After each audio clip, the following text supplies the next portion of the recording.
Hello అండి, ఎలా ఉన్నారు? అందరూ బాగున్నారని నేను అనుకుంటున్నాను. ఈరోజు మనం బీరకాయ ఫ్రై సింపుల్గా ఉంటుంది, టేస్టీ కూడా ఉంటుంది. 1 కేజీ బీరకాయని పొట్టు తీసుకొని కట్ చేసుకోవాలి. దాని తర్వాత శనగపప్పు, ఎండుమిర్చి, ఎల్లుల్లిపాయ, కరివేపాకు, జీలకర్ర తీసుకొని పక్కన పెట్టుకోవాలి. కడాయి పెట్టుకొని అందులో గానుగ నూనె వేసుకొని జీలకర్ర, శనగపప్పు కొంచెం వేగించుకొని ఎల్లుల్లిపాయలు వేసుకొని కొంచెం వేగించుకొని ఎండుమిర్చి వేసుకోవాలి.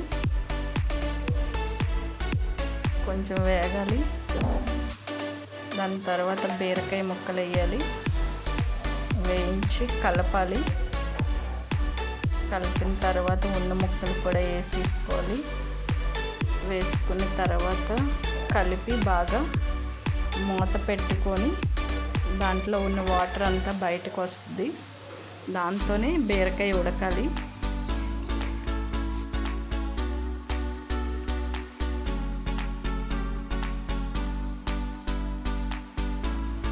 మూత తీసి చూడండి ఎంత వాటర్ బయటకు వచ్చిందో.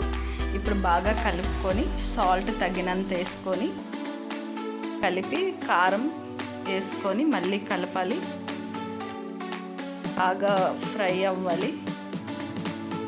నేను ఎక్స్ట్రా కారం యాడ్ చేస్తున్నాను.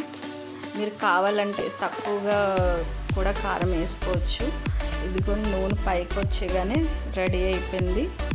అదొక బౌల్లో తీసుకొని సర్వ్ చేసుకోవడమే. రోటీస్తో కానీ రైస్తో కానీ తినొచ్చు. చాలా టేస్టీగా ఉంటుంది. బీరకాయ ఫ్రై యమ్మీగా కూడా ఉంటుంది.